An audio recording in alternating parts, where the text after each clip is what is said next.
So one of the questions that I ought to have foregrounded is, and I take for granted that you ask this question of yourselves every time you encounter or set out to compose a piece of fiction in any case, is what does our character want, right? And one of my promises to you is that the story will become over time perfectly articulate about what it is its character wants. We'll get there. How it becomes articulate is an interesting question, and I want to listen to what I'm going to say. Take it to heart, because what is slow to be acknowledged is that in workshops is the following: we feel when very often, right, we feel that our first works are to some degree misunderstood, or that readers don't sort of pick up on the sort of various tracks that we've laid for them. And we compensate for that by by becoming more explicit about such things as what's driving this character and so forth. One of the things that Woolf does beautifully, and this tiny story being an example, in fact, is creating scenes that, by frustrating the character, by creating tension, right, tension with a series of obstacles that prevent the character from getting what he or she wants, require the story, if not the character, sometimes also the character, to become more articulate about what that end goal is. So with Linda, Linda being the obstacle to her father, to Jean's father, and Jean, when required to be, is in fact explicit about calling to speak to her father. That is, call this scene the first attempt to get what she wants, right? Prior to that, her circumstances have been detailed. There's glare coming off my glasses. That's why I'm doing this weird stuff with my head. And it has to be frustrated because she has to make other attempts to keep the tension ramping up. One might say that, speculate that Linda was the last invention in this story, because he got 2 increases in tension and needed 3, and so went back to the beginning and built in something, that would, a sort of first frustration. But I want to point out, before sort of picking up where I left off, at the end of this scene, that what I was getting at in the previous installment, which is first with Mr. Munson, now with Linda, we're getting this sort of, I called it an inversion, but a problem, structural problem in the status of relationally of adults and children, right? Note the way that Linda speaks, from Gigi to Lamb Chop to Preggers. She may come across as a sort of casual, good-natured stepmother. She may, but certainly she is speaking in an idiom that that Jean is too mature for, right? So the contrast is made clear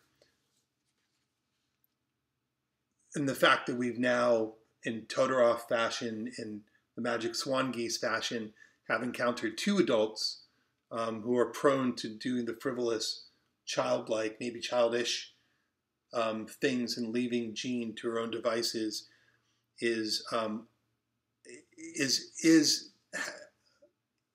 a track we're now we're now very clearly on, which leads to the next effort to get what she wants. So she calls, well, as it's described here, she calls her mother's apartment. So this is where she lives. We know this because it's where she returns to right at the end of the story with her mother and her younger brother. But she doesn't think of it as home, right? She thinks of it as her mother's apartment. So there's this detachment from it. Nothing more really needs to be said about that. But she calls Tucker. So it's after midnight. We find out Tucker's younger. So things are all sort of screwed up in this, for the kids in this world. Jean calls Tucker. She gets him, calls her mother's apartment, gets Tucker. What are you doing up? You're supposed to be home. Mom said you'd be home by now. And you're supposed to be in bed. I like this paragraph. She heard a woman's voice shrieking, then 2 gunshots and a blare of music. I can't believe you're still up, Jean said. Let me speak to Mom. So we know that those details, those sounds are from the television. But the presence of them and the fact that that our experience of them is not softened by the declaration that they're from the television, is meaningful, right? It helps to keep us on edge. Anyway, page 8, let me speak to Mom. She's not here, right? She went out with Uncle Nick. Where did she go? Tucker still didn't answer, right? And she screams his name into the receiver, page 8, top of page 8, and he says, what? And she says, where are the grown-ups?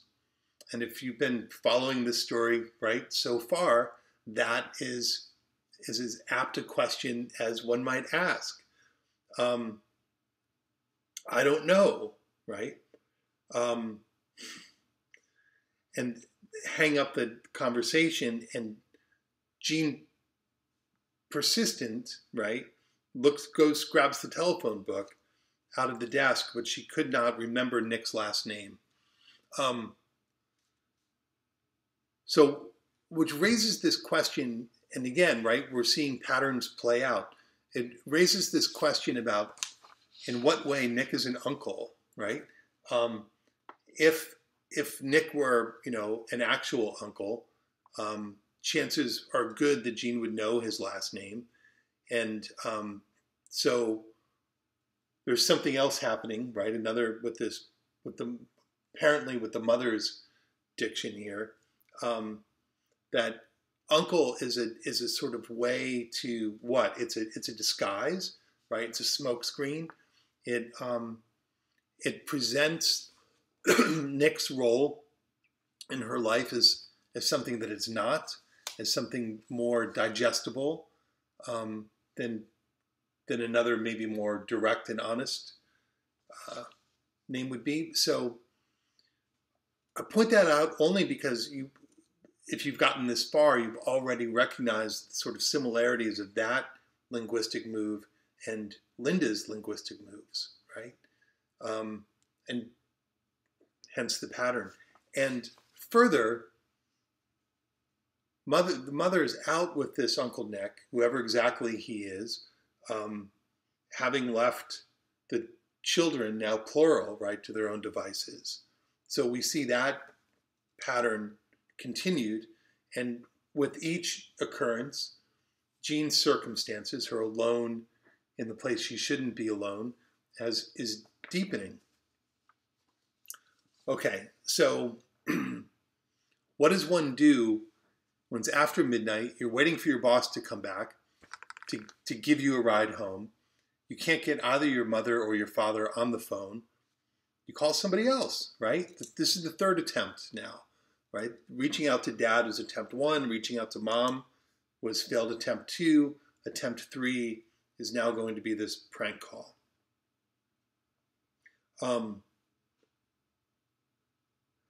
Take a moment, because the irony is too much fun, and think about, on the bottom of page 8, top of page 9, Kathy and Mr. Hopkins, the English teacher. I'm your English teacher at Hopkins. In case you didn't know what I was juvenilely excited by when I said irony. Anyway,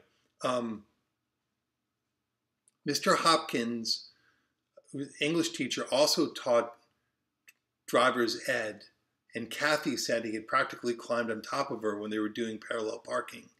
Jean hated him for that. How could someone recite poetry the way Mr. Hopkins did and still want Kathy? All right, so we'll take a moment. This is a mini lecture that I've been wanting to give for a while, but what makes for a good character, right?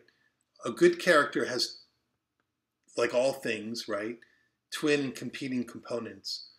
A degree of vulnerability that makes us hope for the best outcome against an available worry.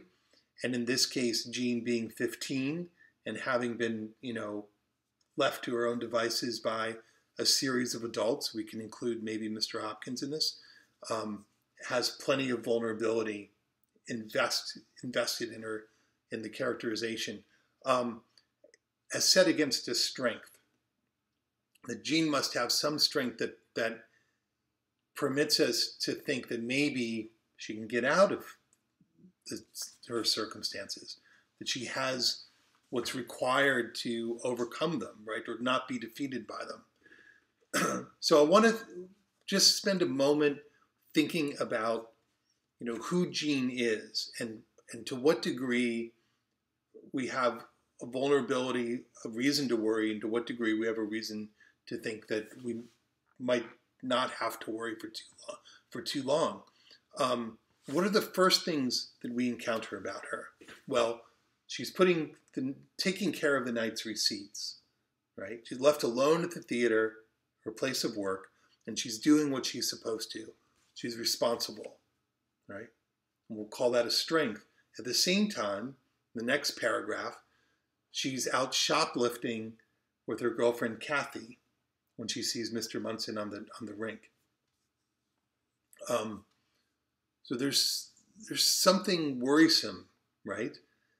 She thinks in the sort of biblical, or at least religious term, adultery, and in the same sentence that she's casually out shoplifting with her girlfriend Kathy. And you could be forgiven in your first read of this story to sort of almost blow past shoplifting and read it as shopping.